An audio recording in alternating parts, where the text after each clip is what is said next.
We say things that don't mean anything, but thanks for listening. Yeah. Hello, everybody, and welcome to We Say Things, episode 129. Suns fan here with Cinderin. Woo! This episode is sponsored by Manscaped, and Here it comes. this is they are our sponsor, and I'm going to talk a little shit right now because they've had some great blurbs. This is the worst one so far. This one, I think they've lost their touch a little bit sooner. I'm hoping that they can regroup for the following month, which I know they will because I've read them already, and bounce back from this. Ho, ho, ho, gentlemen. The holidays came early here at Manscaped, the leading men's hygiene brand. Manscaped just launched new products, including their all-new ultra-premium body wash and 2-in-1 shampoo and conditioner. It's time to give yourself or someone who needs it the gift of beautiful skin, hair, and balls this holiday season. Go to manscaped.com and use the We Say Things code for 20% off and free shipping. As you can see, we have them. These are actually really, I'm going to do some ASMR real quick. Actually, really high quality bottles we got here. So I'm just trying to get them for the clicking sound in particular. Yeah. If you guys like ASMR in the shower, these are very good. I would demonstrate how to use these properly, but that would not be safe for work. But yeah, Manscaped, of course, has been sponsoring a bunch of episodes, so we do appreciate that, and we hope that you guys can support them by either clicking on the link in the description or just saying good things about them in general. And again, Cinderin? I'm with you on the text. I know. I feel like they missed the mark this time by not doing something with like jingle balls or something, you know? They could have. Well, this is for technically like early Christmas, so maybe they're saving it for November. next month. Yes, it's late November. Maybe. They could have done something with turkey. But they are saying ho ho ho, so you know you're kind of there. I agree, and again, we appreciate I'm expecting them. jingle balls in December for sure. Well, they got something planned. Whatever that means. I'll tell you that for sure. So yeah, click on the link in the description, friends, for 20% off and free shipping with the code We Say Things. We appreciate Manscaped because obviously they help fund the show and they support esports and other podcasts around the world. So thank you very much. Okay.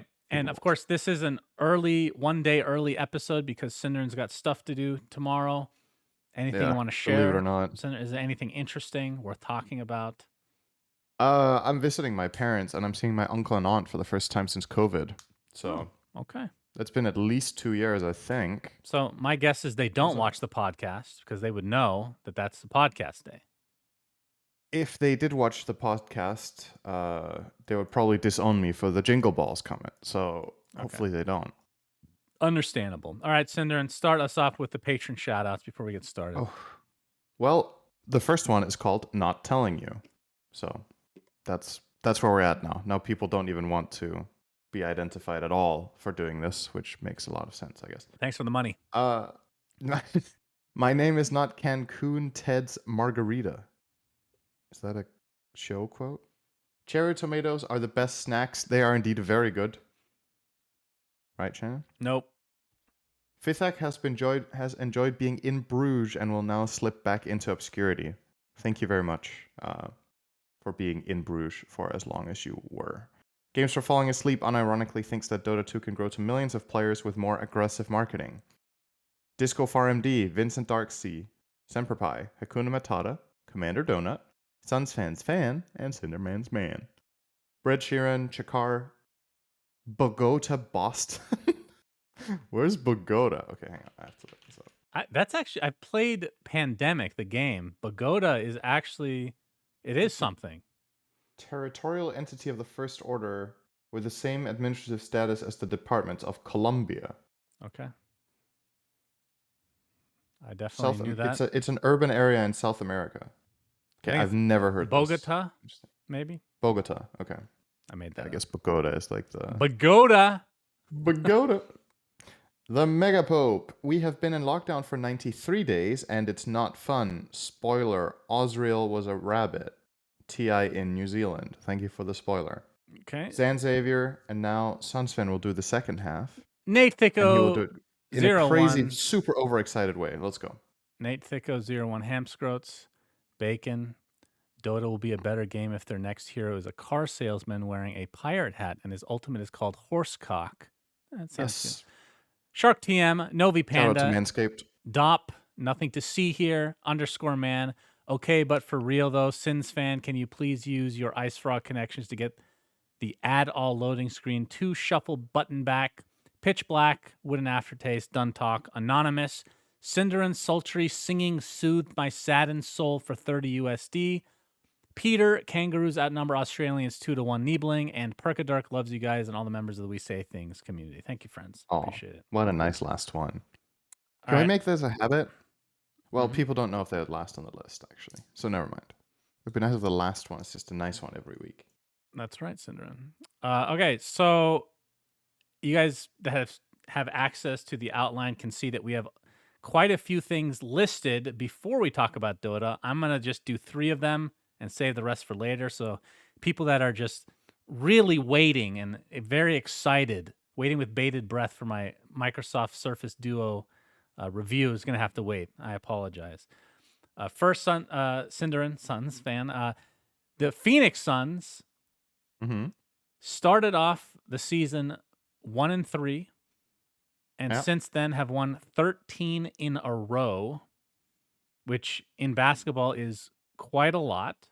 How have you not talked about this when they had 10 in a row? Uh, It wasn't okay, impressive enough.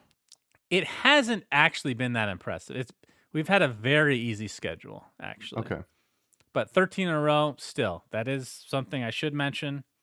They're off to a very good start. They're tied for second, or I think they're just second in the league right now, but still early on. So, golf clap to the Suns. Number 2, I got. Shannon, a golf clap is a sarcastic clap. It's something you do when it wasn't very good. It can be sarcastic, but Isn't doesn't it it derive from exclusively an sarcastic? doesn't it derive from an actual clapping at a golf thing? Right. So the Like way at a I golf understand it is match. that golf obviously is like an upper class thing, right? And they would have Yeah. like their, they're very, how to say, Pretentious. very modest, exactly, pretentious clapping. Yeah. And I think it's got like the connotation of being sarcastic because it's not like a real clap. So something you do, like that's a golf clap to me. Is when you clap slowly. Yeah. It's like a slow clap, right? Isn't it the same thing? No, it is. Can you do a golf clap that I isn't just sarcastic? I just never thought about it, and you're probably right. Maybe golf clap is exclusively sarcastic. A sarcastic or humorous form of applause performed by lightly and rapidly clapping the fingers of one hand against the palms of the other. Well, that's what a fucking clap is. Used to show indifference or disdain. All right, well, That's I pretty much appreciate how I that. feel about the basketball, actually. So that's good. Yeah, golf clap for the Well, Suns. you, All right. you loved it so much that you extended the conversation for no particular reason. Yes, Okay, that's how second I of work. 3 topics. Second topic is I got a flu shot and COVID booster actually at the same time, Nice. Cinderin. It had been 6 months, and that's approved for people if they want it. Mhm. Obviously, since we travel a lot, it's we're wouldn't say high risk, but it's some sort of Right. a risk. So I did it. As far as I How can was that? tell, no. Well, my arm was double sore, obviously. Right. I never had any ill effects from the COVID shot like the 2 I had previously, and this one, as far as I can tell, it didn't affect me at all again. But the flu shot 2 years in a row absolutely destroyed me for one night, where I think I probably talked about this already, where I got the shivers. I don't know what you call them, the chills, where I just had to sleep in a hoodie, pajama pants, socks, and 4 blankets because I was freezing. 2 years in, whatever the flu strain out there is, it fucks me up. So, yeah, get your flu shots Okay. and COVID shots.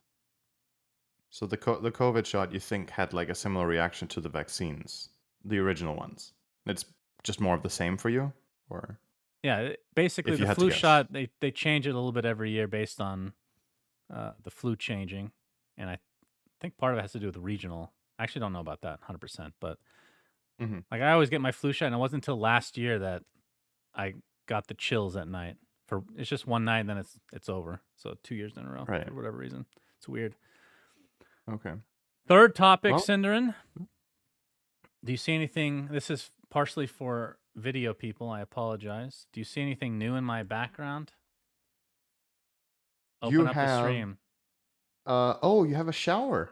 Nice. And an ESL trophy. That's right, Cinderin. Did you get the real one or did you get a replica? Let me go pick this up real quick. Taking off my headphones so I can't hear you. It looks really small from a distance, but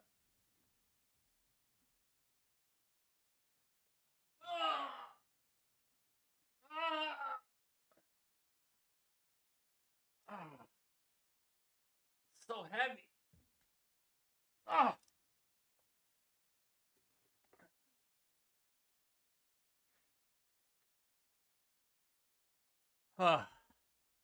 It is quite heavy. I'm not actually making that up.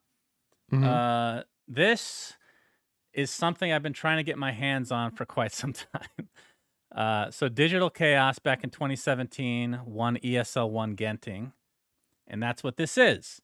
Now, I'll tell you the quick story. I'm literally out of breath from going and picking that up. That's not good. That's understandable. It was quite far. So it was a deadlift. 2017, it was like the end of 2017, December. It was like right after the 7.00 patch, I believe. Or end of 20, I can't remember. It was like January. It switched. Maybe it was early January, technically. But anyway, we won. And then I ended up leaving DC like 2 months later or something like that. And we had a team house here. And I knew that things were going to shit. Like the team was going to leave and go get a new org as well. So we're like, everybody's leaving except for the other owner, right? And this was sitting at the team house. And you know me, I'm a man of high moral integrity, Cinderin, high moral standing. This was the legitimately the closest I've been to stealing something. I was thinking about putting it in like my like severance kind of thing where like I want the trophy, but I didn't do it. But I could have easily taken this trophy if I wanted to, and at the last minute I'm like, I'm not going to be that guy. I regret that, by the way. I do regret that. I wish I had stolen it, but ownership changed, all that stuff. And then Greg, you know Greg, what is hip? He ends up getting control of the team. They changed their name to Chaos Esports Club and all that stuff. And then, you know, a couple years with that, and then he ends up leaving. And I see a picture of him with this in his house. I'm like, could I have could I please have my trophy back? Could I revisit the idea of stealing? Yes. And he was very nice about it, and he sent it to me. I couldn't be happier. I have my ESL 1 Genting 2017 trophy. So can I just say, judging from how heavy that seems to be, yes, he probably paid $1,000 to mail that to you. I paid for it, but it was $100. You probably shipping. paid $1,000. $100 shipping from, I think it was East Coast to Phoenix, so across the U.S. $100. That's actually cheaper than I would have expected. I wouldn't literally have expected $1,000, but it's not bad.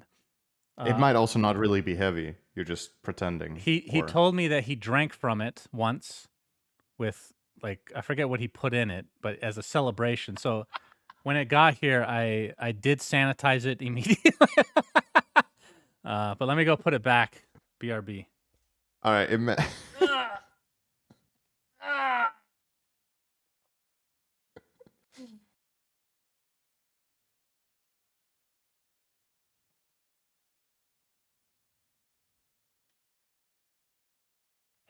So I'm gonna get something to, you know, like a pet, like a shelf or something to put it on. Like right now, it's literally on a trash can, which is probably fitting.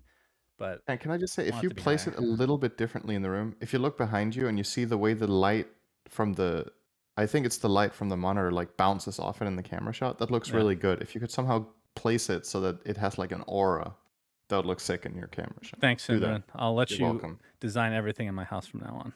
That's honestly a pretty good choice. You would probably end up with just a green back wall on a white wall and no decoration whatsoever. And uneven as well, as I can see. That's not uneven. You got a little more white on the right side, you know? Yeah, but that's... Wait. God, I hate Actually, you. it isn't centered at all. But Yeah. why is it that it isn't centered? There's a reason for this. It's better for my stream this way. Yeah, I'll There bet. is a reason, Because you're believe me. lazy as fuck. No, actually not. There is a Okay. reason. It's because of the way I crop the shot, because of my mic placement stuff. Whatever. It's really good like this. Trust me. Okay, good. Trust me. All right. I do science. So that is my news of the week, Cinderin. Very Sorry for good. talking so much, but let's get started with the actual news of the Mm-hmm. week.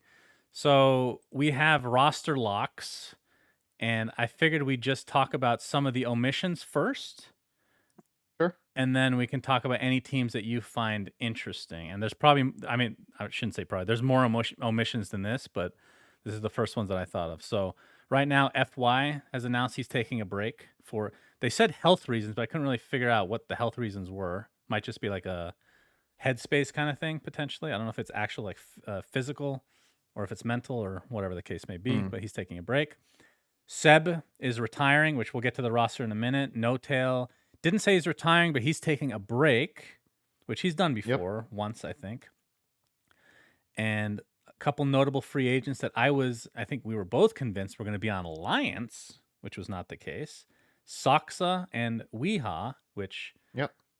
they also won this trophy that's behind me. So You should mail it to them. See how much it costs. No. Never again. So, of the omissions, do any of these surprise you? Or is there anything you want to talk about concerning them? Soxa in particular. We is also a bit surprising considering he has been playing a lot again. So I actually thought that that was was a hint that he had a team and that he was coming back and that he was getting in the grind. But seemingly so far that's not the case. I guess adding to the list should maybe be Koikva. I don't remember if we talked about this previously on the podcast, but he is currently full-time streaming for Liquid. So I don't know if he has any aspirations of actually competing again later this year or at all, or if he's just done with that part and now he wants to stream. But his stream has been doing really well lately. Streaming mainly European late afternoon and late night or evening.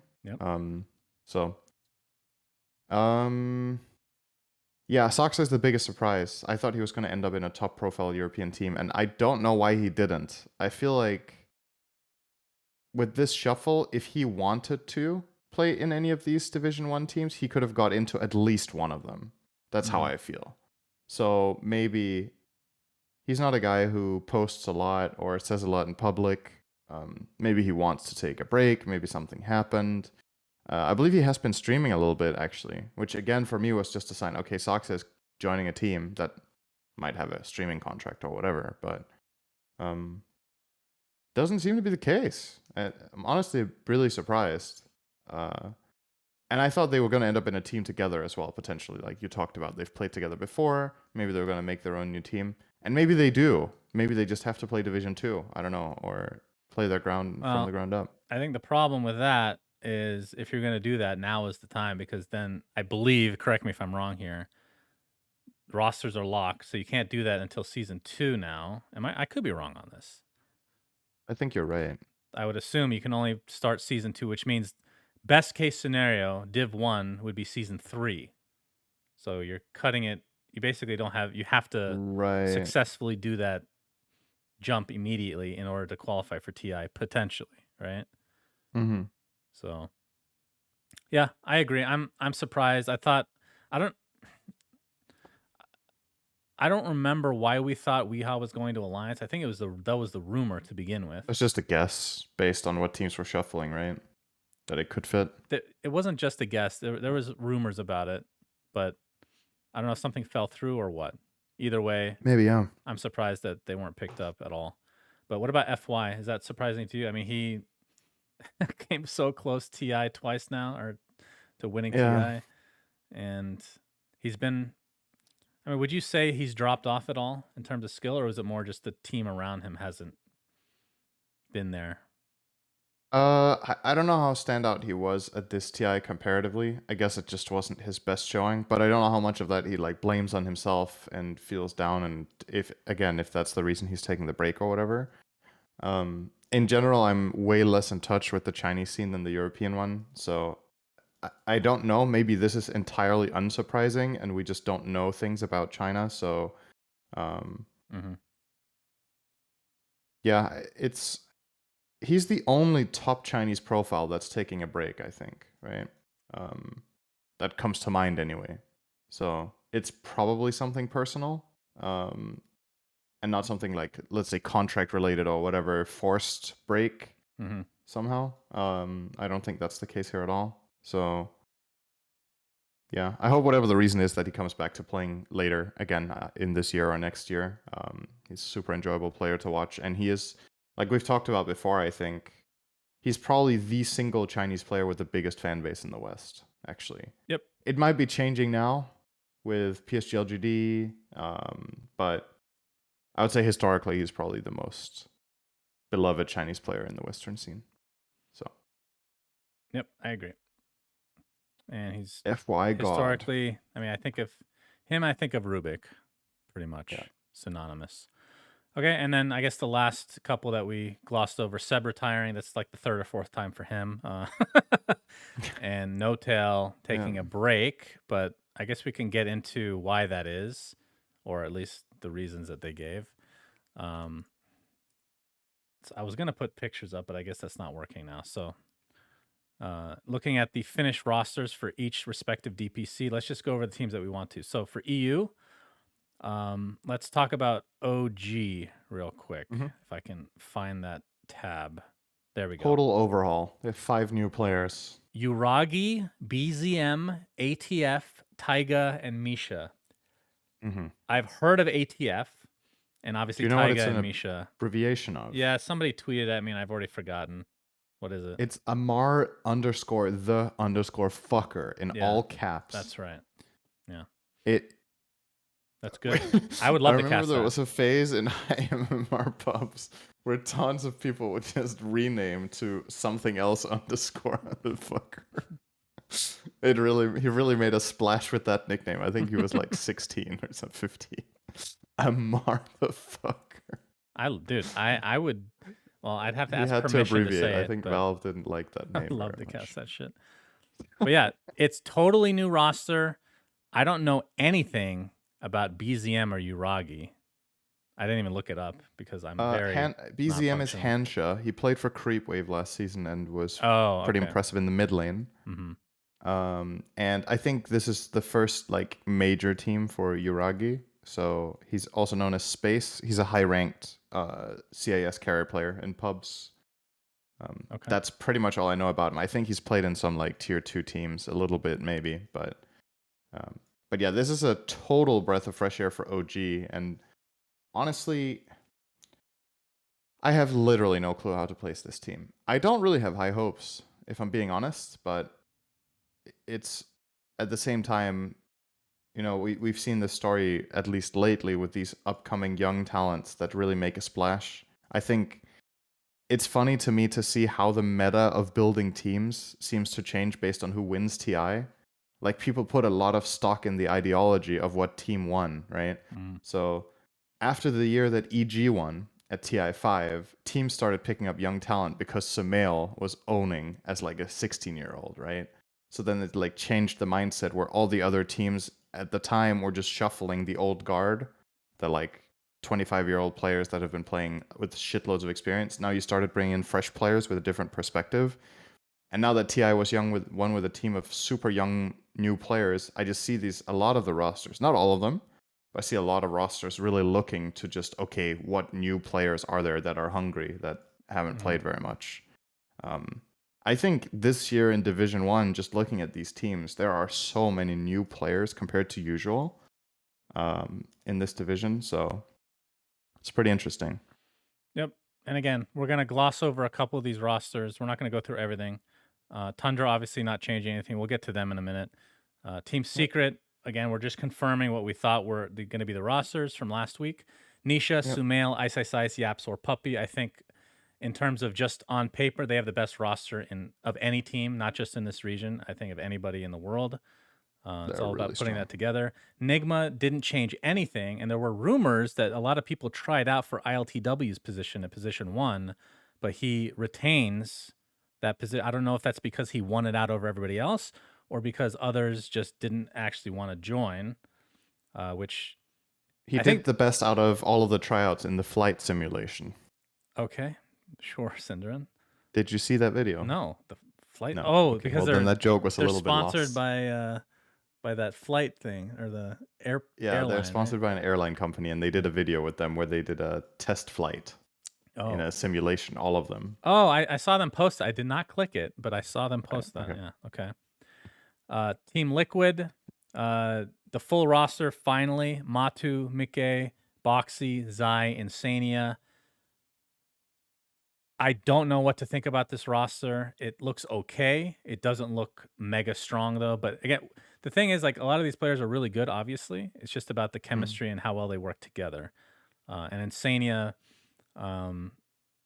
fellow Iranian here, he's gonna have to prove himself on the big stage for sure, because this is the second year now under Team Liquid, and I think Zai is like one of those players, and actually I would say both of them, Matu and Zai, have established themselves as players that you can just plug into almost any system, right? Right. So they're not Yeah, worrisome they're super flexible. on paper at all, right? So it's really the other three that have to prove themselves to some degree. I think the wild card here for me is how is it going to work with Boxy? Because supposedly he's been training a lot of 4 in pubs. So I think they will maybe be giving Zai the offlane. And they did that when they had Taiga in the team. They had this phase where Boxy would start as offlane, and then 5 minutes in, he would transition into support, basically, in like play style. So they would play Taiga on Enigma in a lot of those games, and they start the lane together. Boxy gets some levels, does something else, and Taiga becomes the core. So Boxy definitely has the experience of playing that style. But if he's designated for and doesn't get that laning start, it is a different way of playing for him. So I'm curious to see how that's going to work out, or if they put Zion 4. Like, the implication of this graphic is that whoever made the graphic probably thinks Zai is the 4. That's true. Positions And who haven't been knows? 100%. Maybe they're swapping it up. maybe, Like, but maybe they don't do the same every game. Maybe that's like something they consider a draft advantage, something they can do to be tricky, because obviously both of those players can play both roles. So right. that's interesting. And then the final team for EU that we'll talk about is Alliance. Their official roster now is Nico, Baby, Supreme, Leslau, Aramis, and Hanskin. I think this roster got a lot of hate. I think it's actually pretty good. It's think so too. definitely a major upgrade to last season, in my opinion. Hanskin's still a Han boy. I think he's the one that has something to prove now as the captain of this team. But Nico, Baby, I think, is an absolute beast. Supreme is a beast. Leslau was super solid in NA and SA, I guess before that. And Aramis, we cast a bunch last year. Always feels like he has these standout performances on support. So I actually like the roster quite a bit. I don't know why it got so much hate. I think it's a bit of a wild card, and maybe that's why it got hate, because I think a lot of people can see that this team could be good, but maybe they expect with the roster that Alliance had that there was more recognizable names. I think to the general public playing this game or enjoying the pro scene a little bit, names like Supreme and Aramis might not inspire a lot of confidence in you, right? Because where were they at TI, right? Right. Like, where are Alliance's TI players? Well, you could say the same There about are Team tons Liquid. of good players that don't go to TI, huh? Team Liquid has 2 players. Yeah. Right? Okay, let me ask you this: just on but I without think a seeing lot of any it's familiarity games, factor for the audience. on that they just don't paper, know the players. right now, what team do you think will be better, Alliance or Team Liquid? Because I'm leaning towards Alliance. I like their roster has I think less Liquid will question be marks better. to me. Okay, so this I is think our Liquid will bet be going better. forward. Okay. That I think Alliance will be better than Liquid. And But if I did a power ranking of Europe right now, I think Secret number 1, Nigma number 2, and Really? yeah, depends on Tundra. Tundra. Because the last thing we saw from Tundra was great, but it's really long ago. I guess it is for Nigma too. So yeah, Secret 1, Nigma and Tundra 2, and then Liquid 3. I think I would do like a tie between Nigma and Tundra for now. Okay. And that's perfect for OG, because nobody expects them to do amazing, so they're gonna fucking own everybody somehow. That's how it is with OG. OG, it feels like OG Seed, except it's not OG Seed. It's just OG. It really does. Yeah, that's true. Yeah, I don't have high hopes for them either. Okay, what region do you want to talk about? Because we don't want to make this too long. We'll go over NA real quick. Sure. There's not many rosters to go over that are interesting. The confirmed EG one. Yeah, we talked about Quincy Crew a couple weeks ago, or even last week, Yeah. just with Jack. So that's obviously still pat. EG, like you said, confirming Arteezy, Abed, Nightfall, Crit, Jerax. Obviously star-studded. I still have my question marks about how that team works, but Hmm. we've seen teams like this that have question marks that end up just owning everybody. So who knows until the season starts. So Undying, I could have sworn that Moon Meander made a tweet at some point after TI saying that the team is sticking together except for Dubu, who is going to be joining another team or something like that. Am I crazy? Maybe chat can I confirm or thought deny I this. thought the post he made was that they were gonna all stick together and keep grinding. I could have sworn, but maybe I had a dream about it, which Maybe it was would wishful be weird. thinking, and you just hate Dubu. Dubu is hilarious. But yeah, no changes for Team Undying, so that's good to see. And then 4 Zoomers is totally different. Costa Bile, Gunner, Moo, Z-Freak, Husky. And then there's 4 other teams in NA that we won't even talk about, honestly. No offense to you I guys. love the Arkosh. The way it's so Arkosh is Division 1, right? And there are 5 players. They have 2 new players. One is Monkey, which is your cat, and the other one is Forsaken Oracle. And for every player on this graphic, there's a flag of the country they're from, right? And for Arkosh, it's just 5 pentagrams. Wait, am I... Okay, I'm actually going to look this up. Is Monkeys Forever playing with them? Or did he actually just choose Monkey as the name? I don't know. I don't know. I'm who the looking this players up are on again. Wikipedia as we speak. Let's see. It's not even listed here. Okay, I'm going to have to ask Flax about this, because first he takes Good Effort and now Monkey? Like,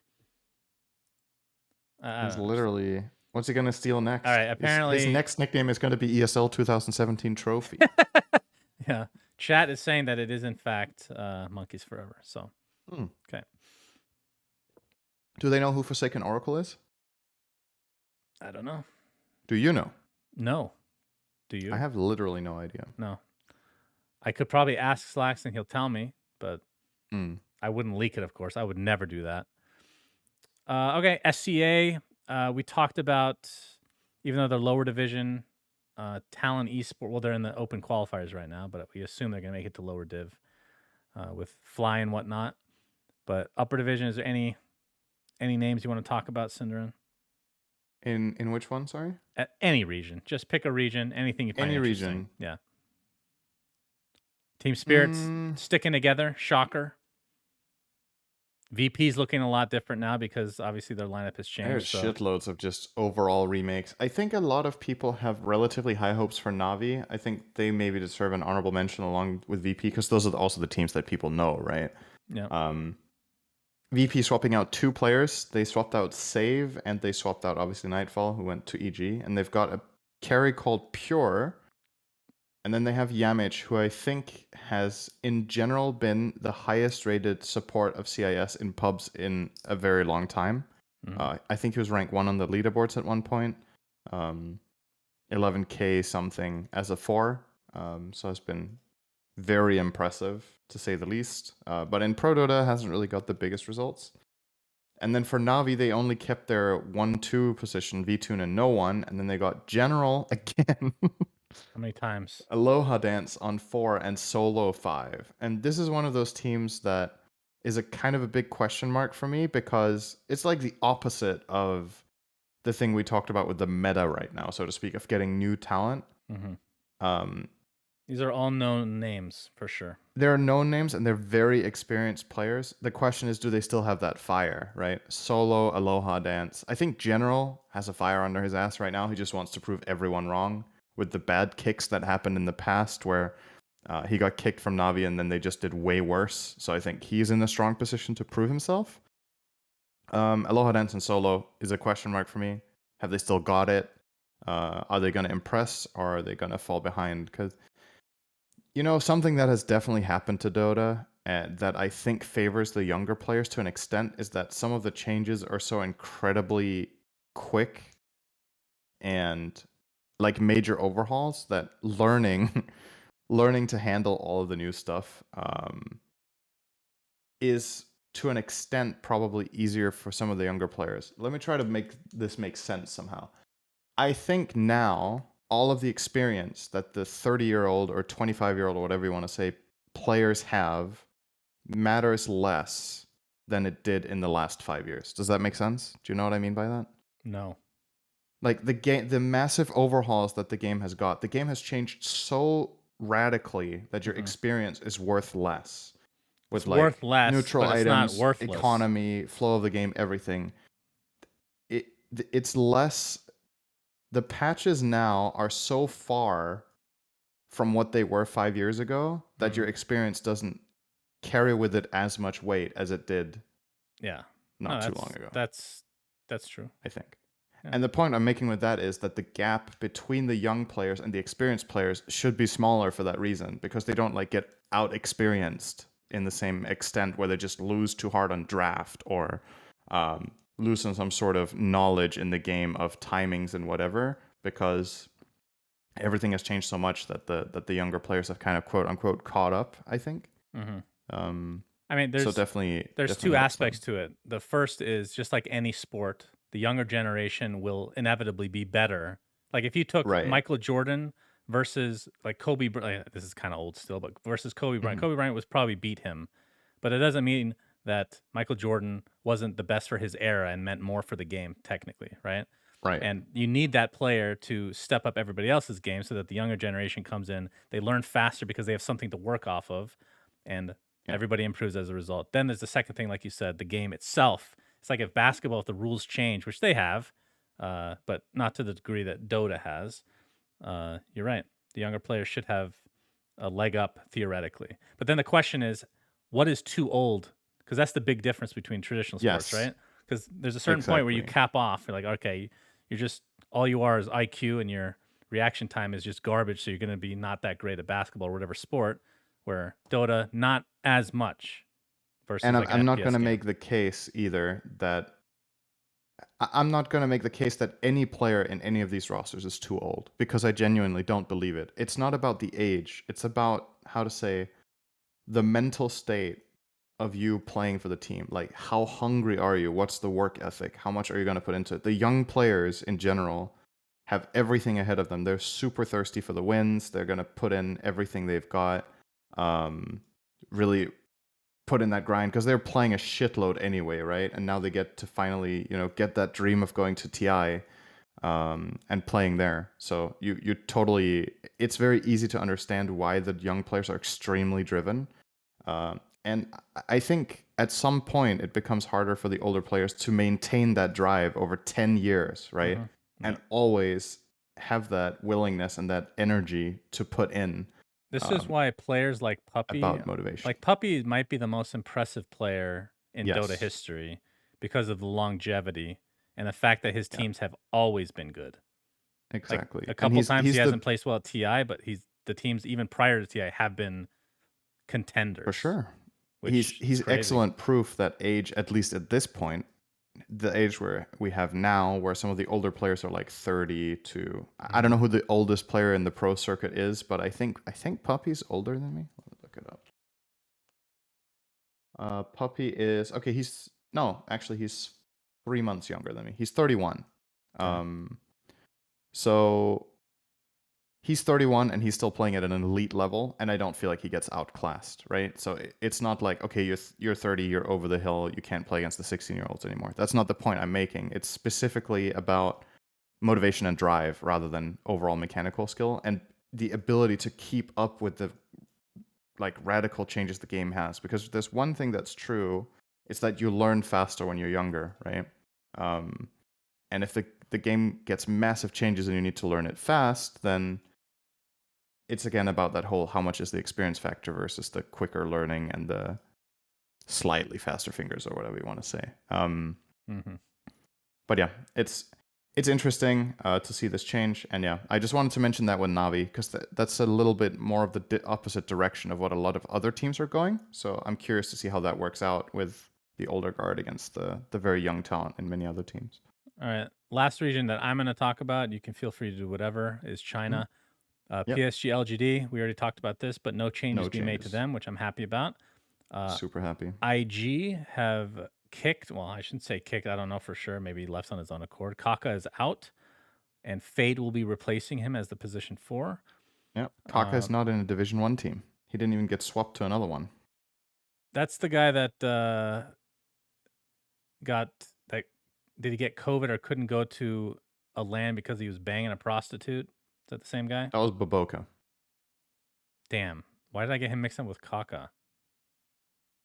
They're both Wait. position 4s. Wait, what team was Baboka on? Aster. Oh, yeah. That's right. And he's okay. on it again. All right. So, yeah, we can talk about Aster, I guess. They got rid of White Album and Lanham as the coach, apparently. Ori is going to be the mid for Team Aster. And joining Monet, XXS, and Baboka again. And the coach, wait, is that the position 5? Yeah, position 5 is Siamese.c. I don't know who that is. Don't know who it is either. And then the last team I'll mention is Vici, who have completely revamped their roster. The only remaining player is Poyoyo. By the way, I call him Poyoyo a lot when I cast because I don't think about it. That could be right, technically. I don't know how you say it. Poyoyo. Like, people get mad that I say Poyoyo, but if you look at it, it could be Poyoyo. Poyoyo. It could also be P-oyoyoyo. Yeah, that's right. But he'll be joining XM, Irving, YDS, and then some characters that I can't read. So. AKA Victoria. Victoria was a very promising, strong Chinese support a few years ago. Actually regarded as maybe the best at one point. So it's interesting to see Victoria's name there. I don't know. Maybe he's been playing a lot more in China than I'm aware of. Once again, don't follow the region too closely, but it's a name I definitely recognize. Don't know what teams he played for last year and the year before, but not at a huge international level. So we'll see about him. XM is an outstanding mid laner. He did, I think, 1 or 2 stand-in tournaments for a team. Don't remember which one, but he's been really good as well. So Irving and YDS, don't know so much about them, but really curious. I want to quickly mention RNG before we move on, because we talked about after TI how Somnus was looking incredible in the mid lane, but they still got a really bad placement with Elephant. He is now going to play for RNG, so RNG they're retaining their position 1 and 4 from last season, which is God King and Felix Xiaoba, and then they're getting Somnus, Chalice, and X Nova. I think RNG is going to be strong this season. I have pretty high hopes for this team, actually. I think Somnus proved at this TI that he definitely still got it, and especially in lane, is formidable to basically everyone in the world. He was insane in lane that tournament. He just didn't get to really showcase it because they lost so many games. But he did great. X Nova I hold in very high regard. So yeah. And Chalice being back, he got second at TI. And I don't put these in the same category as the concern I had earlier with some of the older players and like fatigue or drive or whatever. These are still on the younger side, I would say. At least compared to the other ones I mentioned. So, but yeah, very exciting either way. Honestly, I think in many ways this is going to be potentially the most exciting DPC season, just because it's such a mixed bag this time. I think there's so many changes and so many uncertainties about what players are going to be good, what styles are going to work, on like a macro level of designing a team. Right. I feel like there isn't like a clear-cut ideology here that everybody's just following, and there's so many names on there, and some, it's really cool to see the return of Jerax. Very curious to see how he does. So yeah, there's a lot of stuff to look out for. Yep.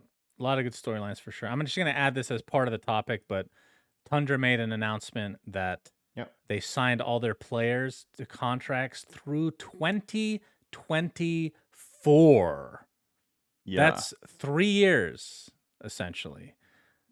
I mean, it could be 2.5 or something like that, but either way, this is the longest contract that we know of ever in Dota. Like, this is kind of unheard of.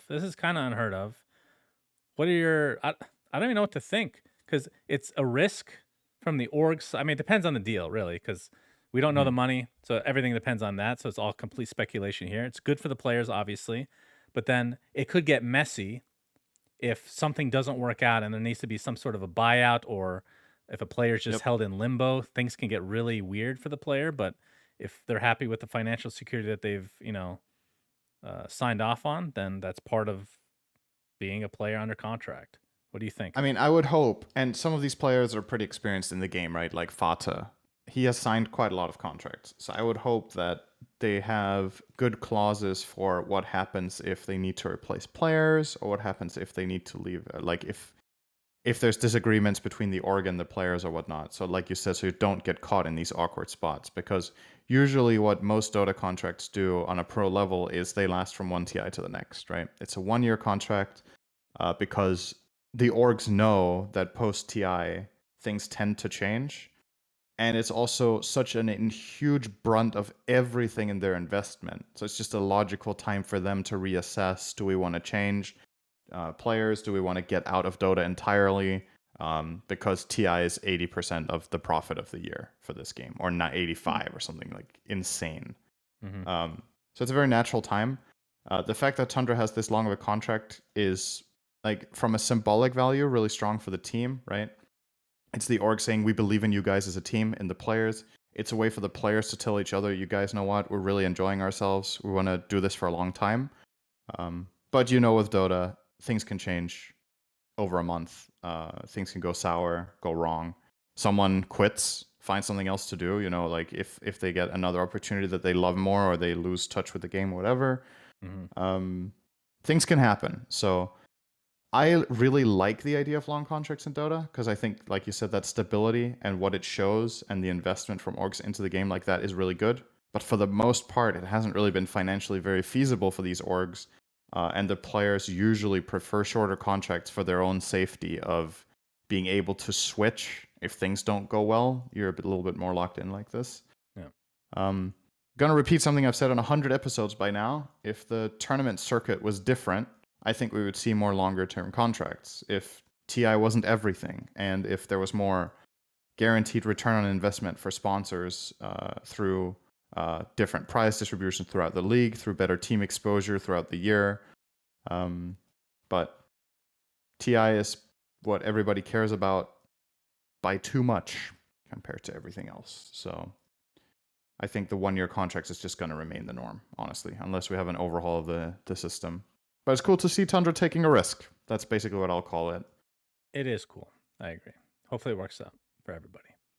Okay, next thing on the list is the drama of the week, essentially.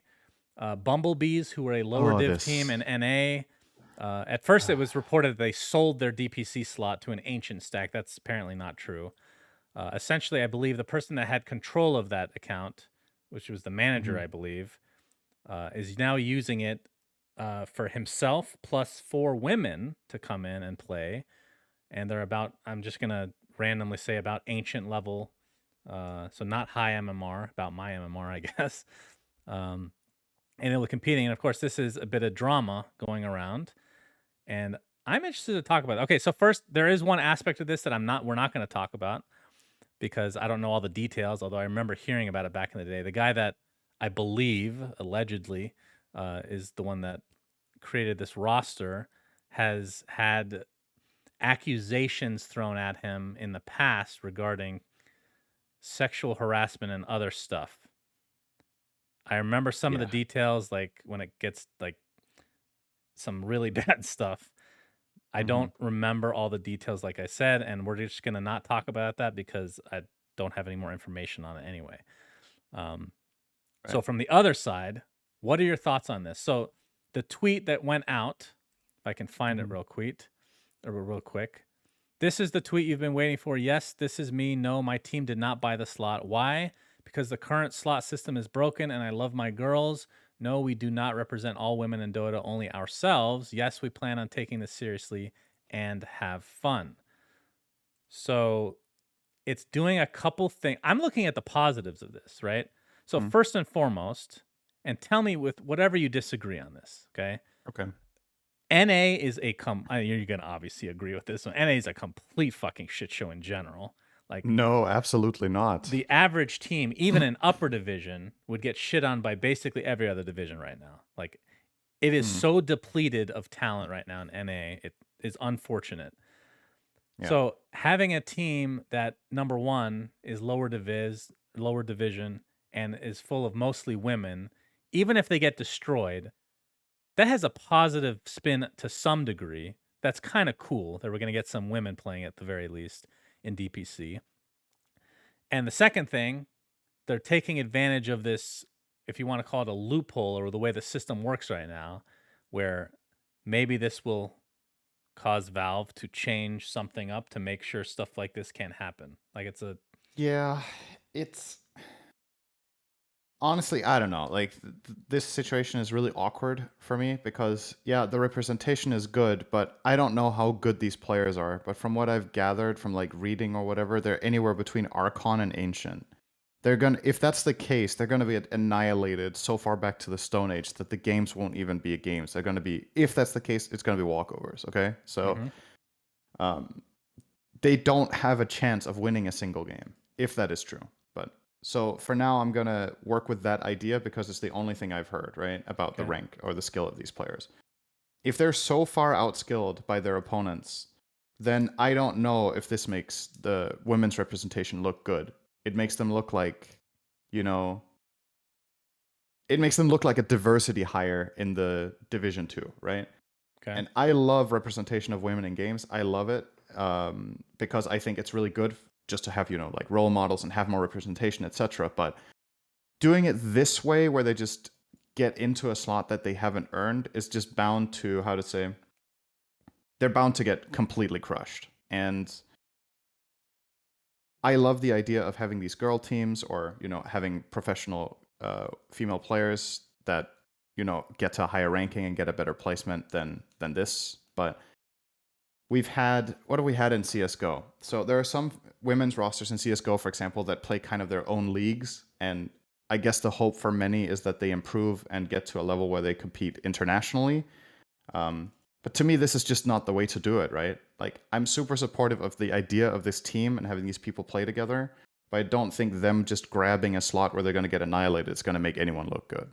Um, Mhm. that's my 2 cents. And if they're doing this as like a protest toward the system, that's also what I don't really get about this, is that yeah, the system is flawed, so we're going to take advantage of this to have fun, and no, we're not doing this for women, we're just doing it for ourselves. So you're not doing it for like a representation thing, you're just doing it because you want to have some fun in this division, and you were lucky enough to know the guy who owns the team so that you can go and play in these division games, um, over, and this is the main point for me, over a team that would qualify for and deserve it, right?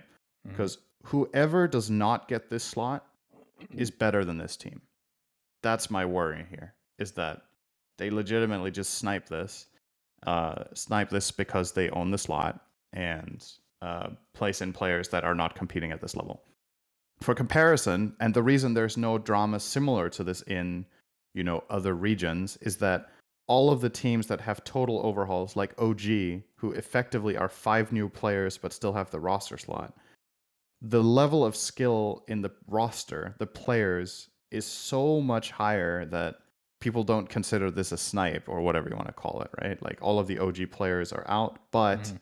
the ones stepping in have competitive pro potential. But I don't know where we draw the line. For me, it's like, I'll crush some dreams right now. Guys, if you're Archon or Ancient, you're not a pro player. Okay? That's just not Damn, I true. was so close. It's just not Okay, true. so tell me this. So, Now, like, just to make a counter argument, I'm not saying I agree or disagree with this. What's the difference with Arkosh? It's just skill then.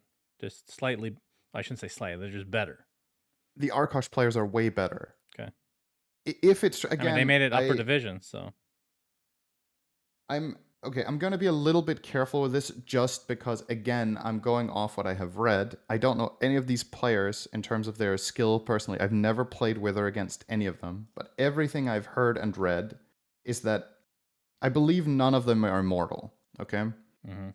And the jump from anything below immortal to high immortal in any region is astronomical in skill. It just is. And I mean, to me, it would be the most crazy story if a team of ancients could like place in this league. I just refuse to believe it. Okay, it's like it's so far from everything I know about this game that it would totally blow my mind. Um, And So yeah, I mean, the I kind of question, feel the dilemma, right? Because I also want to be on your side of this, where I'm like, it's great for the representation to have a female team that they can cheer for and that they can watch, etc. But I think part of the reason that in other games it is done this way is if the woman talent in the game isn't strong enough, and that's the problem really in CS:GO and Dota, etc. The amount of women that are really really high skill is so small that the representation almost isn't there, right? So mm, if you want a real solid women representation, you can't build a team that has like stars because there aren't enough. So then you end up building these like good teams, but not like super good teams that have players like in CS:GO. And when they compete against the world elite, they get run over. So I still think those teams are good for representation because it gives something to aspire to. And especially in CS:GO, for example, you have like women's leagues where they're competing internally.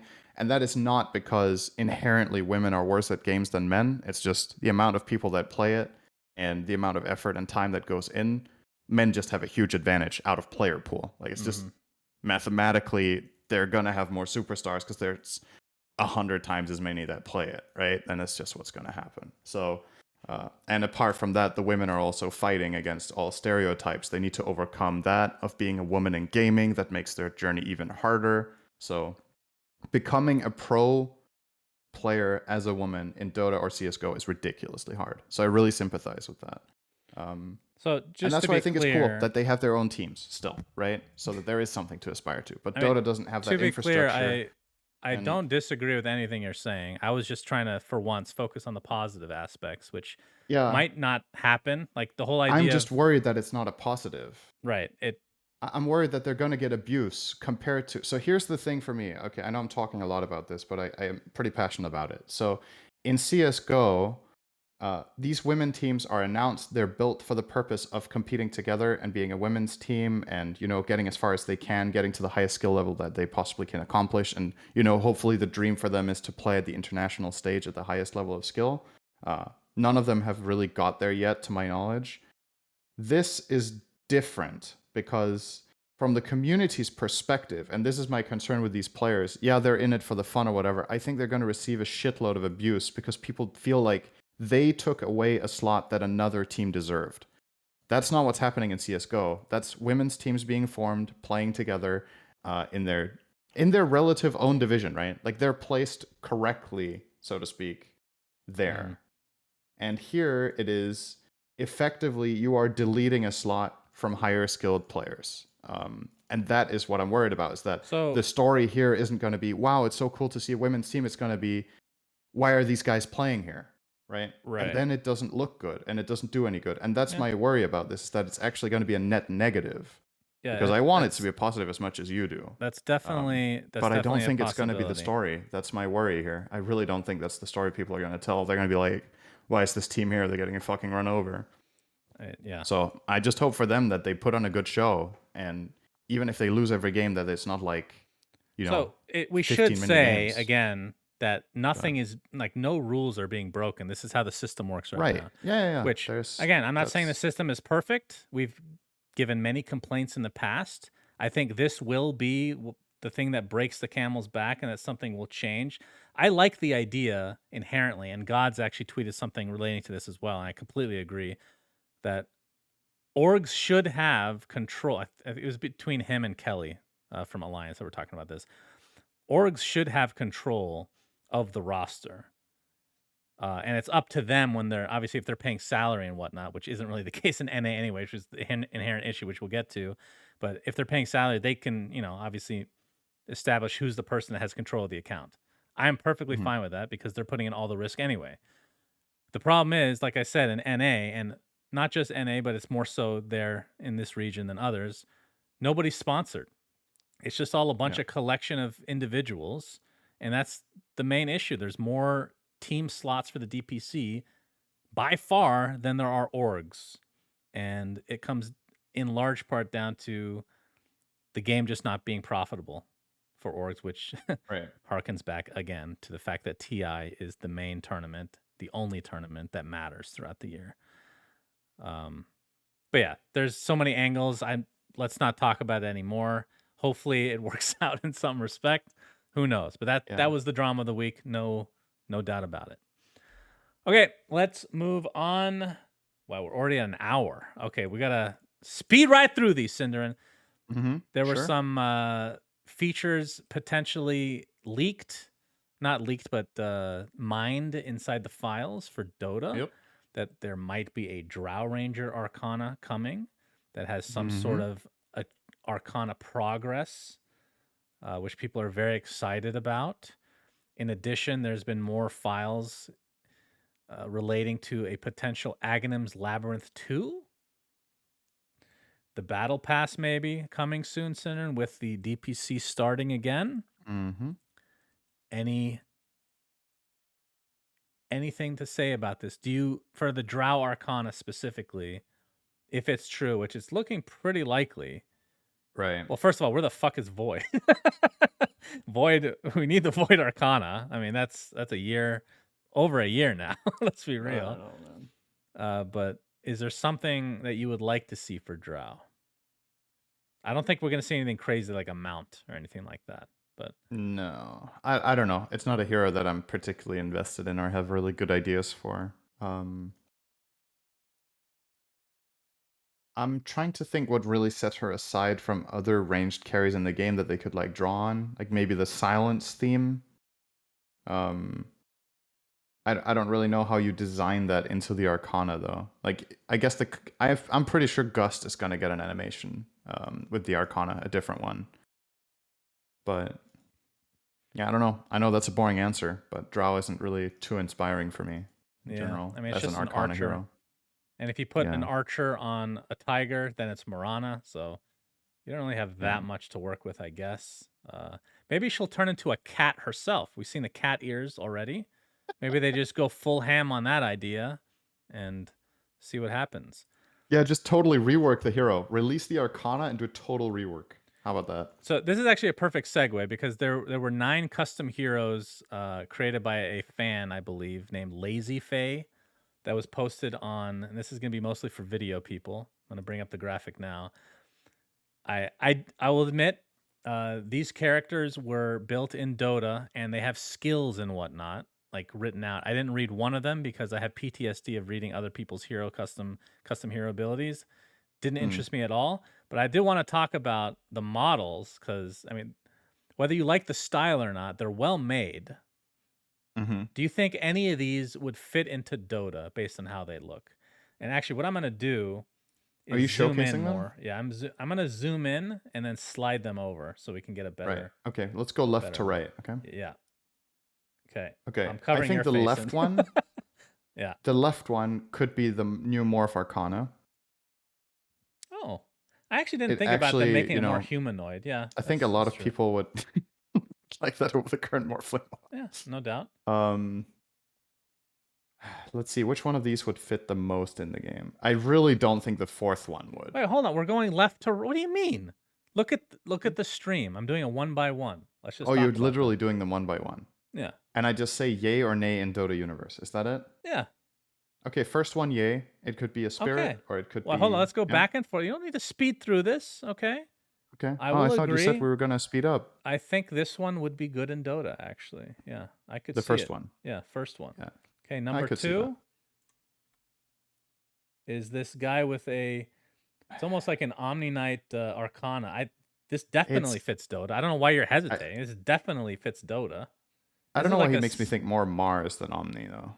It's like a So like I guess it's Mars. his build, No, his build, and the fact that he has like a spear, right? I would It's say kind of like Mars. Omni Centaur actually, without the horse aspect.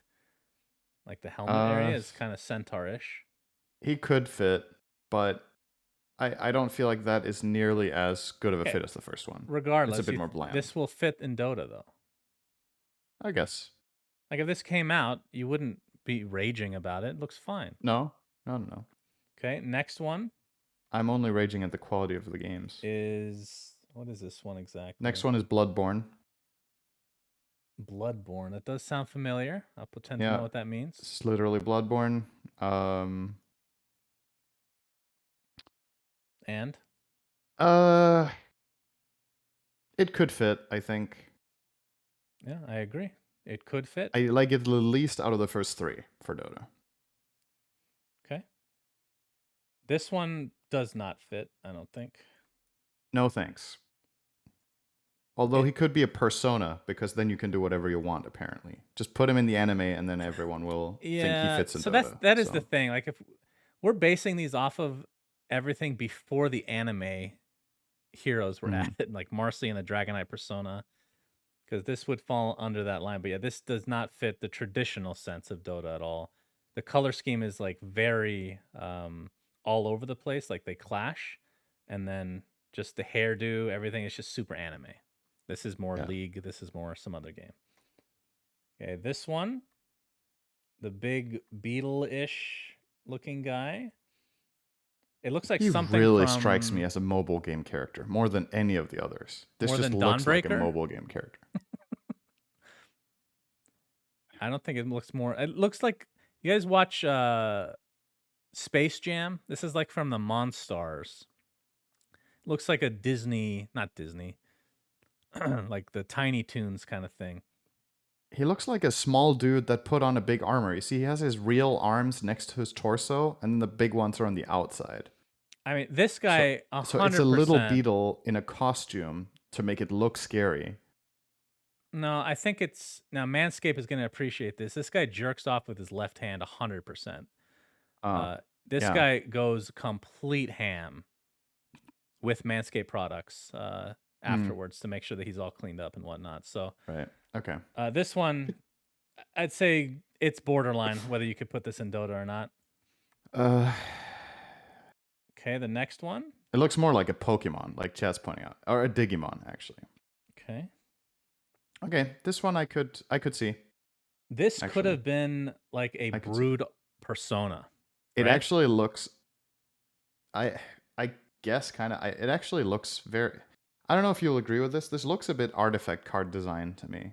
Okay. Actually, it looks like just the overall style of it reminds me of Artifact somehow. And I definitely think it could fit.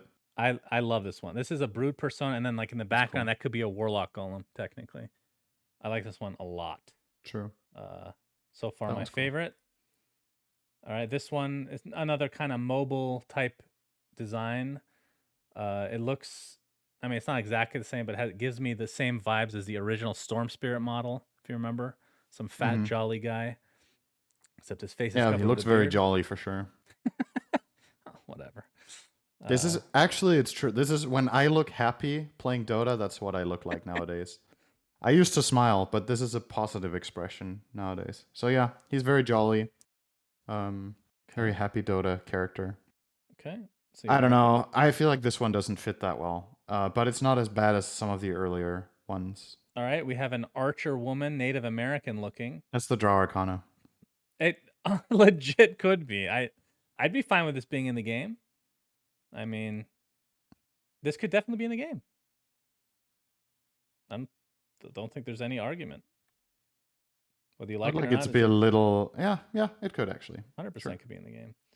Okay, I can't. Is this the last one? Yeah, the last one is like a chameleon looking guy. This looks like the creeps, the custom creeps that they came out with 1TI that I use still. It's a Slark with a different tail. Sure. Do you think that this could fit a character? It looks like the what's that? You wouldn't know the answer to this. Geico commercials. Their mascot is a gecko, Cinderin. I could totally see a partnership between Valve and Geico to put a hero in the game. Okay. Well, that is the those are the heroes made by Lazy Faye. You can check out the abilities. Nice designs overall on Reddit. Yeah. Especially the one with the one you talked about with like the golem in the background. That's my favorite as well. That's the best one. I really like that design. It also looks. Correct me if I'm wrong here. I feel like the heroes look a little bit different in polish. You know, it almost looks like the creator really fell in love with that design and really wanted to flesh out the details. Whereas, the second and third hero, for example, were a little bit more bland, if that makes sense. Yeah, they're more. I agree with the assessment that a lot of them were kind of mobile heroes for sure. Yeah. I guess my favorites were that one and number 1, probably. All right, let us. What are we at here? Okay, we're an hour and 10 minutes, Cinderin. Yeah. So the last topic I definitely want to get to. The question is, we can skip the second to last topic. Do you want to do this Sure. one, or is that too long? Go crazy. Okay. This next segment is a Riot game segment because they have been going fucking ham on the world of You made it esports. look like a sponsorship. Sponsored by Riot Games. No. So obviously they came out with Arcane, which I finished, by the way. No spoilers. Amazing. Fucking amazing. It shits on Dota's anime. Sorry. I think most people agree with me. It's not close. It is so much better. They use a lot more characters than Dota did. The animation style was way better. The story was much more intriguing. Just literally from top to bottom, everything was better. Voice acting was much better as well, actually. So that is out on Netflix. There's a new Valorant agent that came out, Synderen, which, as you know, every time we do Valorant agents, I talk about the skills, and I've actually played this agent, and I like him quite a bit, to the point where it might actually be my second go-to after I actually Reyna. meant to write to you the other day saying we should play more Valorant. We should. You just I would like dodge to me every play. I would time. like to play some games with you, but you never ask. Maybe it's because I said no a couple of times in a row. Then people tend to stop asking. That's but right. Yeah, that's kind of would what like to play. happens. So this is a very unique guy. Okay, so he is a sentinel, which, as you know, with the one agent that you've played, which is Sage, it's like a defensive-minded. It's like typically this class is like somebody you leave at one site, they can hold it by themselves, or they're good at watching the flank from the offensive perspective. But this one, very strange the way they made him, but I like it. So one of his abilities, his first one, which you have to purchase, is called Trademark. It's like a little trap that you can put in an area. And you can, as an enemy, you can see it, you can shoot it. So that's why you put it around corners normally. And if they run by it, it activates.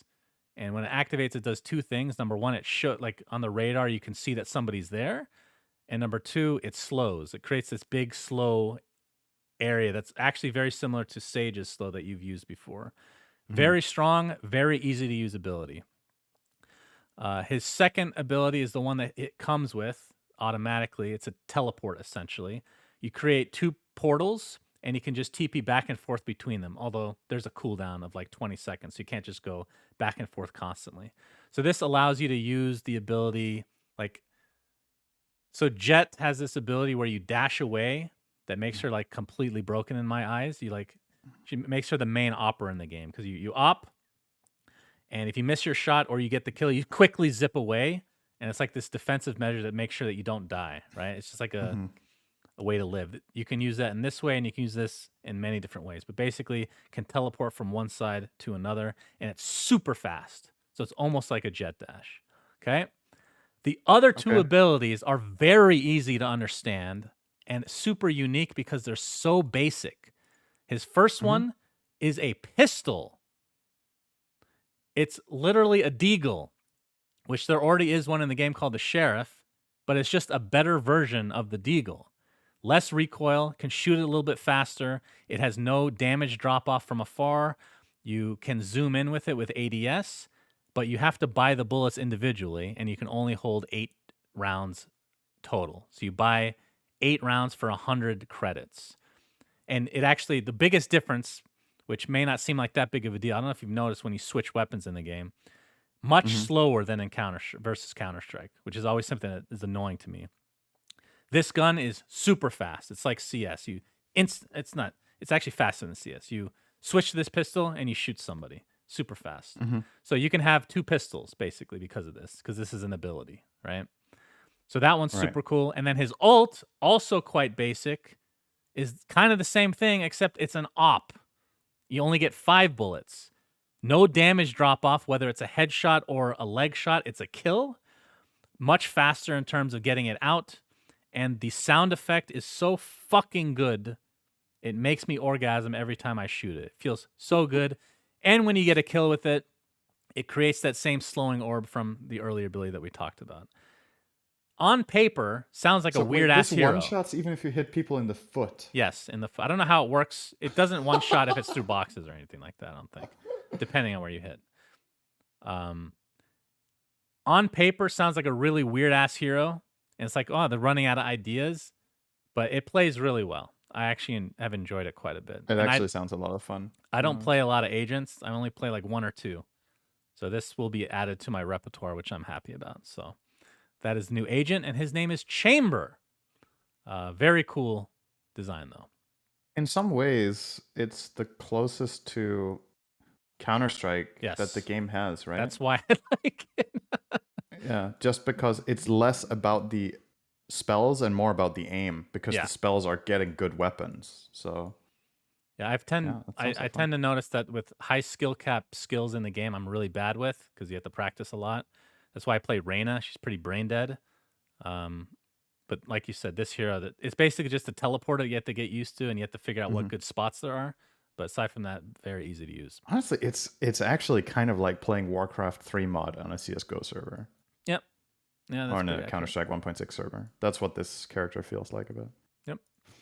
All right. Second topic for the Riot Games section of this podcast. Ruined King, a League of Legends story, has been released. So this is one of the many games that they announced like a year and a half ago, or whenever it was, for the 10-year anniversary. It's an RPG. It's on Steam. And What? Wait, what? it was released. It's a standalone game. At first, when they originally, if you remember, me. they announced like all the games like Valorant and the card game. Yeah. And like they were called Project X, Project L, whatever. They didn't really give much information on this one. I was expecting it to be more Diablo like, but this one is like a turn based RPG, which again, I'm not into RPGs to begin with, but if I were to play one, it would be more action RPG like a Fable, for example, or Right. Diablo or whatever. This one's turn based, so mega not interested, but they're coming Looks out with pretty so good. much shit. They're coming out with so much stuff. It's crazy. The reviews on Steam are currently 84% positive. So that is not outstanding, but it's also not terrible. I'm sure it got review bombed by Dota players as well because it's a league Probably. thing That's on true, Steam. actually. It might be amazing. Because people are petty and stupid. I hate people. Yeah, people do suck. I agree. All right, and then the last portion of this Riot segment is again another game that they were working on for a while called Project L. So there's still no official name. It's a fighting game, which again was announced without any art or anything, any video. Now they have gameplay footage essentially. It's not ready to do much more than that. Did you watch the video at all? Nope. Great. Thanks, Cinder, for joining us. It looks Welcome. cool. It looked, based on what, I don't know that much about fighting games, but it sounds like one I'm of those watching it now. games where they want to cater to make sure that it's easy to just get in right away and play. So they have some, again, I don't know the terminology, so don't hate me, but some assist thing where it helps you land combos or something on a basic level. But then they said their goal is to make sure that at a pro level, because they're going to be catering for esports, that that you can differentiate Yeah. I yourself. mean, this is early development, right? I just checked through the video. Yeah. It looks very unfinished in terms of combat. Like, if you make a game in this genre, you're going to be compared against the greats, right? So your game needs to, like, I'm not a fighting game expert, okay? Like, I'm not going to pretend I am, but I do play them for fun sometimes. And I think there are two things that are the most important when you do fighting games. Number one, it needs to feel and look rewarding when you do stuff. Like, it's really important for these games that how to say, at least for me as a casual player, okay? When I play, I feel like it's really cool when what I do looks cool. Even if my button combination that I'm doing is super basic, my character does some really cool shit, right? That's the one thing. That's not there yet because it's early development. So it's just like functionality and models, right? They haven't put in the animations. That's the one thing. And I think the second thing that's important is that there's a big cast of characters that are all interesting and really different. I think those are the two most important things, right? Which I would argue they definitely have the cast. Like, League has a shitload of characters, right? So you can obviously accomplish that. But I wonder what this game is going to do that will set it apart from the really already very successful fighting games. Aside from the fact that it's League characters, like, can they actually beat those games on gameplay?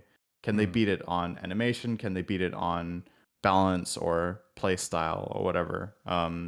the fact that I they're feel like it's a pretty trying- difficult area to challenge. Similarly, I think if any video game developer now were to try to make the next Dota, I just think they would fail Mm. by default. I just think entering that space is super hard. So I think it's brave and really interesting, but I don't know. Like, I don't know what's going to make this game a game I would want to buy and play against all the other fighting games, except if I was a Riot fan, I right? think it comes down So to if pros play it, right? Pros like yeah, Evo, isn't that the big fighting game tournament? yeah. If that's one of the titles, people are gonna play it. I'm Plain and sure Riot simple. will get it. Like, I mean, they will obviously want their game featured there if they want it to be an esport. Yeah. So But it's that the name also of that game is Project L. I should mention that it's a tag team based system. So you get two characters and they tag in. I don't know if that means you can play with another player. That would be cool. Or if you have the okay. option of playing I mean, that's solo. already something different, which is good, right? I mean, Different to other fighting games. games have done So that before, but I don't know how recent. So, okay, that's the Riot game news. All right, let's just finish all the topics. We got 2 more topics to go, guys. sure. Next one is Nintendo. I never thought I would say these words. Nintendo of America have announced that they have partnered with Panda Global, who I have no idea who they are, by the way. Maybe just showing my true ignorance here, to launch the first officially licensed Super Smash Bros. Championship circuit in North America coming in 2022. That is shocking. And we've talked about this before. Nintendo are just a company, for whatever reason, have not wanted to get into esports at all. They've they've DMCA'd people for streaming Nintendo stuff before many a time on YouTube. We don't want you guys to promote our game and make it look It's good. like basically Fuck everything no. that they've done has shown like definitively that they either, well, it's probably both. They don't care about esports or the development of esports in any way.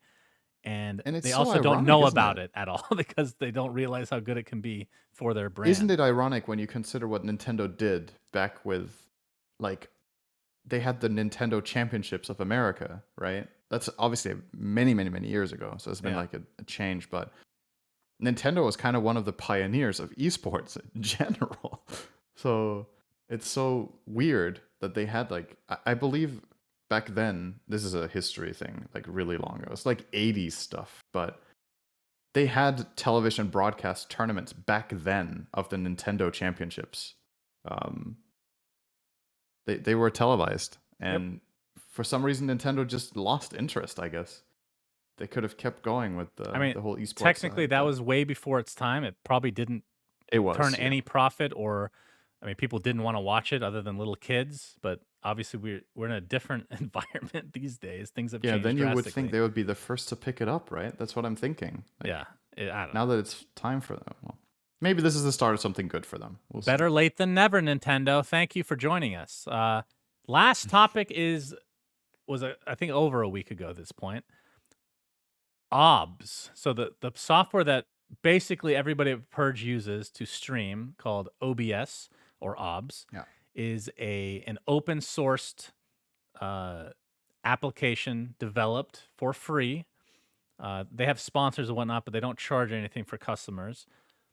They tweeted something out that I wanted to talk about, but I guess it wouldn't make sense unless I talk about the original tweet from somebody named Stu V2, who tweets, "The team at StreamLabs should be ashamed, not satisfied enough to ride OBS project's hard work, now to copy ours down to the layout and every word on our marketing site and our UX in this product." So I'm not going to show it on stream, but essentially there's a thing called Lightstream, and they had, I think it was on their website, kind of like a showcase of a bunch of features, and it's literally almost identical to what OBS put on their website, which made it, obviously they just copy pasted it. So the fact that they tagged OBS, like obviously people are like, oh, that's pretty fucked up. Why would you do that, et cetera, et cetera. But then this is something I wasn't aware of. I don't know if you were. OBS No, never I had no gave idea. permission to stream. So talk to everybody what Streamlabs or Slobs is, since I know that you use it or used it in the past. Right. So I was under the impression, like, I think a shitload of other people, because OBS was like an open broadcast, like it's just like you said, it's open source, that the stream. So then there was this thing called Streamlabs, and then they launched Streamlabs OBS. I think any person who, or many at least, who used this software just thought, okay, this is a partnership. This is Streamlabs and OBS getting together. bringing together the best pieces of each of their individual products to make something new. And in the meantime, OBS on the side was still getting updated. I was assuming because not everyone necessarily wanted the Streamlabs parts of it, and because OBS was a bit more like lightweight in some aspects, or didn't have all of the extra stuff that Streamlabs had in it. If you just wanted the broadcasting software, you could use OBS as a more like very clean and without that integration stuff. But yeah, like you said, as it turns out, about a week ago, apparently it wasn't a partnership, and it was nice for me to see that I wasn't the only one who had this impression. Like there was a lot of the responses on this from like even very major prominent streamers was, wait, what the fuck? We thought this was a cooperation between Streamlabs and OBS. So they just feel like they've been misled, basically using that software, and that I mean, I don't know what the right word is for this, but yeah, that's weird. I think if you so let's say it's open source, right? And you're allowed to get inspired or even take parts of the code and integrate it in your own. That's one thing. But if you literally take the name OBS as well as part of your product and call it Streamlabs OBS, but it is not a cooperation with OBS, I feel like that's just flat out misleading people. There's only one assumption you can make there, right? Is that, okay, there's this other product called OBS, and now we call our product our original name plus OBS, but it's not with OBS. Like, Right. what? Well, let me read their tweet. I just don't even understand how they got away with it, to be honest. Like, it does feel like... The tweet from OBS is, near the launch of Streamlabs OBS, they reached out to us about using the OBS name. We kindly asked them not to. They did so anyway and followed up by filing a trademark. So it's extra sketchy on top of that. We've tried to sort this out in private, and they have been uncooperative at every turn. We're often faced with confused users and even companies who do not understand the differences between the two apps. Support volunteers are sometimes met with angry users demanding refunds. We've had interactions with several companies who did not realize our apps were separate. Legally, they have obeyed the terms of the GPL, but they have repeatedly disregarded the spirit of open source and of giving back. Despite these actions by Streamlabs, the OBS project will continue to provide free, open software and tools for everybody. We will continue to support our users, the community, and our amazing developers for their hard work. So, obviously, with this shitstorm for Streamlabs OBS, they tweeted out, "We are taking immediate action to remove OBS from our name. Streamlabs OBS is built on top of the OBS open source platform. Streamlabs OBS is also open source, and our code is publicly available. We take responsibility for our actions and will support the community." So for me, it's just like, okay, you guys fucked up real bad. You're obviously just doing this because of the PR thing, because the fact that OBS told you you couldn't use it, you did anyway.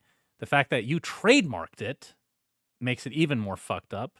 That's actually I don't know if that's the worst thing, but you're basically taking open source stuff, and if you're trademarking it, it's for the perspective of turning a profit, right? So that's essentially you're taking someone else's work and making it your own. That's what they did. Yep. So my question, Sender, to you, are you going to continue to use Streamlabs? What kind of a person are you, Sender? Let's learn today, chat. I don't know. Whenever there's stuff like this that comes out for anything, I always, I wait a second. I'm not one of the persons that immediately just jumps on the, okay, fuck this, I'm out. It's over, right? It's over. How do you mean it's over? They apologized and they're taking the name off. What else do you need to know? If they're taking and making, like, are they not making any changes to the integration or whatever? So essentially they're taking the name off, but they just keep the entirety of the code that they essentially took. Oh, of course. Yeah. Right. Yeah. I mean, funnily enough, I was actually very late to get on the whole Streamlabs thing. I was using OBS way longer, and I just wasn't changing. And then it was pointed out to me, hey, there's actually some interesting functionality. I think at this point, honestly, I don't really know how big the advantages are to using Streamlabs, so I might just go back to OBS as well. I'm just pulling. You can do whatever you want, buddy. I'm just making fun. No. I think it's an interesting conversation to have, regardless, right? Like, I don't know if it defines anyone which product that they use, because at the end of the day, you're not affiliated or associated with, like, you shouldn't feel bad, in my opinion, for using this product. It's not like your fault, and you're not if you're not like paying anything or whatever, you're not really like supporting them in their theft or whatnot. But it's just such a shit situation. I don't know, man. I actually don't know. It's okay, Cinder. I used Streamlabs for about a week a few years ago, and it slowed my computer down because there's so much bullshit on top of it. Yeah, that's the other thing. I don't even know if it performs better for me. So OBS is nice and clean. Don't need any extra shit. Yeah.